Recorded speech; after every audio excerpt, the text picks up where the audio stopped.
Hello friends, welcome to my channel. Friends, आज के इस वीडियो में मैं आप लोगों को बताने वाली हूँ कि मैं स्क्रिप्टिंग कैसे लिखती हूँ या फिर स्क्रिप्टिंग कैसे करती हूँ। आप इसको स्क्रिप्टिंग लिखना कह सकते हो, ग्रेटिट्यूड लिखना कह सकते हो, ड्रीम लिखना कह सकते हो, मॉर्निंग रूटीन कह सकते हो, जर्नल लिखना कह सकते हो। मैं इसको as a thank you note लिखती हूँ टू यूनिवर्स। मुझे लगता है मैं यूनिवर्स को एक थैंक यू नोट लिखती हूँ। यूनिवर्स तक ये मैसेज पहुँच जाता है, यूनिवर्स समझ जाता है कि मेरे अंदर क्या बातें चल रहे हैं, मैं कैसे फील कर रही हूँ एंड बस मुझे उतना ही करना होता है। उसके बाद मेरा दिन शुरू होता है।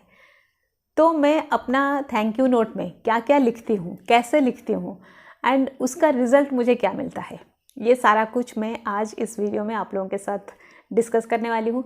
अगर आप ये जानना चाहते हो कि थैंक यू नोट कैसे लिखा जा सकता है एंड उसका रिज़ल्ट क्या मिलता है, तो आप इस वीडियो को एंड तक ज़रूर देखिए एंड उससे पहले सब्सक्राइब कर दीजिए मेरा चैनल।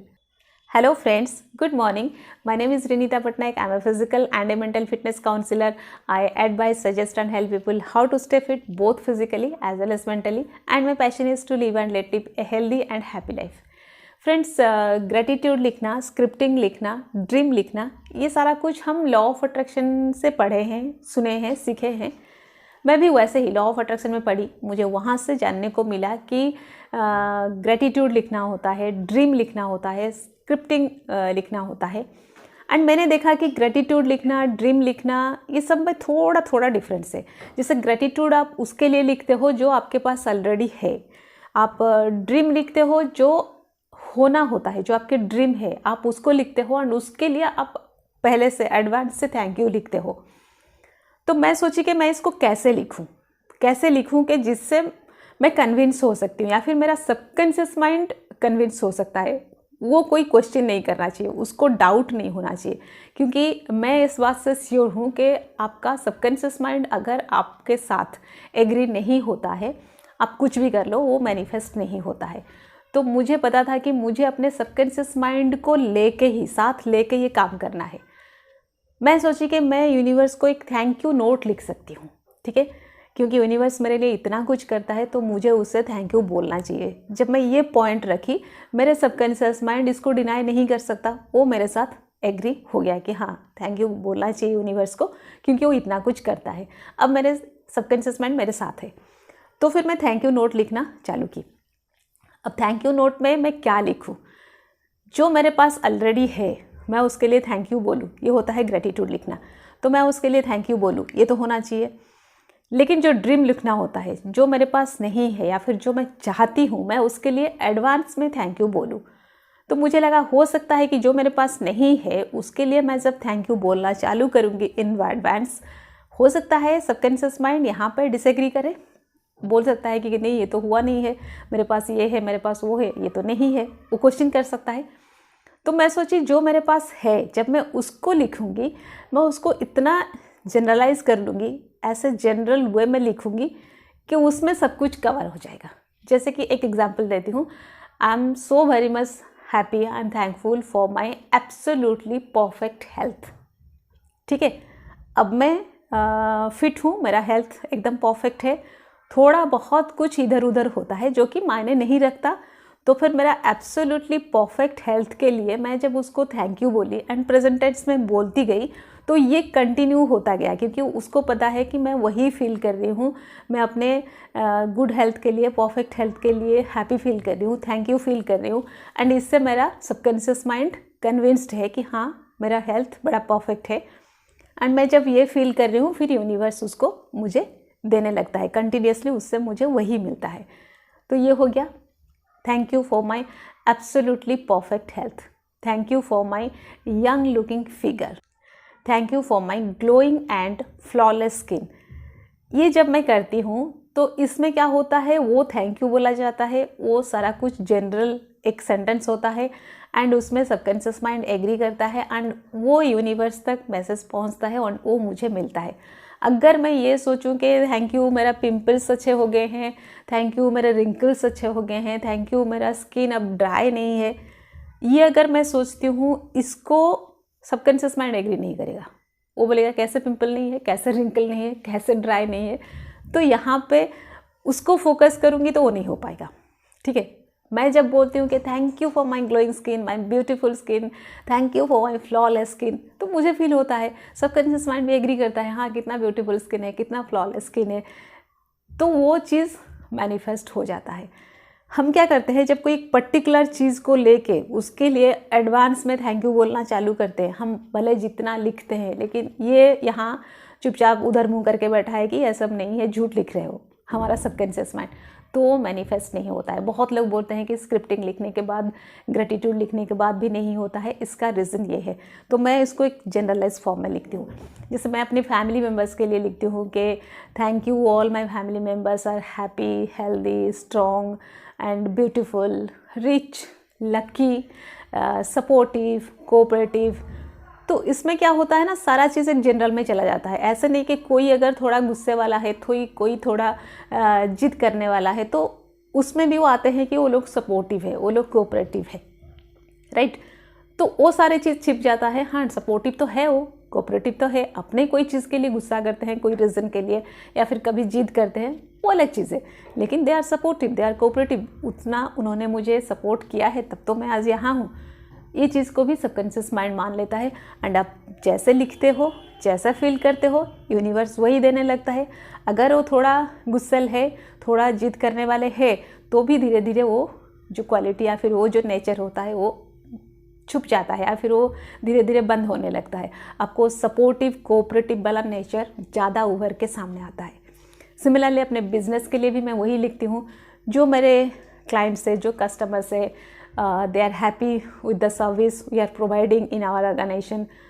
तो क्या होता है, भले 5 लोग खुश है, लेकिन आप जब बोलते हो कि मेरे क्लाइंट्स आर हैप्पी, तो सारे कस्टमर्स या सारे क्लाइंट्स को आप उसमें काउंट करते हो।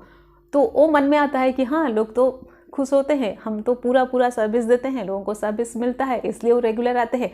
तो ये चीज़ जब हो जाता है, उसमें सबकॉन्शियस माइंड डिनाई नहीं करता, आर्ग्यू नहीं करता, तो फिर यूनिवर्स को वो मैसेज मिलता है, यूनिवर्स फिर वही देने लगता है। एंड मैं सिंपल ऐसे ही टेक्निक करके, ऐसे ही सेंटेंस लिख के अपना बिजनेस बहुत अच्छा चल रहा है। क्या मैं बताऊँ, really the business is running so nicely. मतलब it is giving me a good benefit, good profit I am getting out of it, simple sentence लिख के। जैसे मैं अपने टीम के लिए भी लिखती हूँ, all my team members are very supportive, cooperative, they are giving their 100% performance, they are giving their best performance in their job.